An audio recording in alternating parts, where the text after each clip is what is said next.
مسجد کی 33rd demolition کی anniversary تھی، اور ایک روٹین پبلک میٹنگ مسجد میں ہوتی ہے حیدرآباد میں.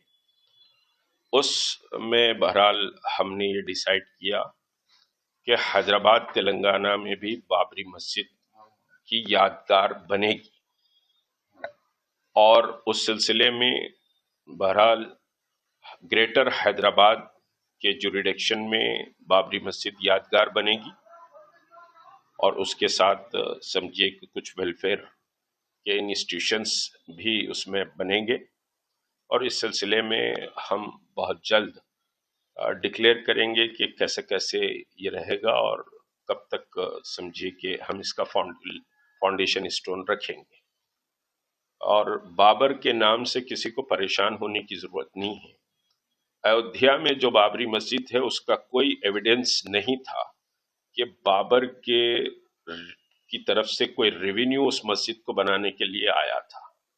ہو سکتا ہے کہ کوئی لوکل کا نام بابر ہو، لیکن اب بھارتیہ جنتا پارٹی اور RSS بابر کو ایک ایشو بنانا چاہتی ہے، اور بابر کا پیریڈ بہت شارٹ پیریڈ بھی رہا، اور بابر کے پیریڈ میں کوئی بہت زیادہ وہ بھی نہیں رہا. اور پھر تلسی داس کی جو رامائن ہے، وہ تلسی داس کی رامائن کو اگر ہم دیکھیں گے تو وہ بابری مسجد کے کنسٹرکشن ہونے کے 60 ایئر کے بعد تلسی داس کی رامائن آئی.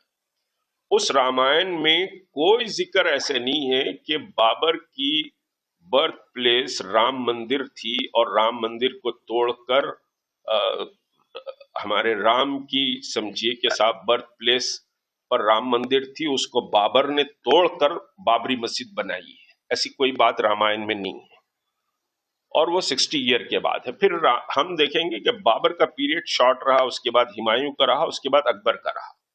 اکبر کے محل میں تو پوجا پاٹ ہوتی تھی، جودھا بائی اکبر کے محل میں تھی، وہاں پر پوجا ہوتی تھی، ارچنا ہوتی تھی، ہون ہوتے تھے، ساری چیزیں ہوتی تھی. تو اس وقت تلسی داس جی بھی زندہ تھے اکبر کے پیریڈ میں. تلسی داس جی اکبر کو بول سکتے تھے. مان سنگھ اس وقت چیف آف آرمی تھا، بول سکتے تھے کہ بھائی یہ سمجھے کہ رام چندر جی کے پیدا ہونے کی جگہ کو توڑ کر مندر بنایا گیا ہے. ایسی کوئی بات تلسی داس کی رامائن میں نہیں آتی ہے. تو یہ ایک پولیٹیکل سمجھیے کہ پروپیگنڈا اور دیش کو بانٹنے کا پروپیگنڈا ہے.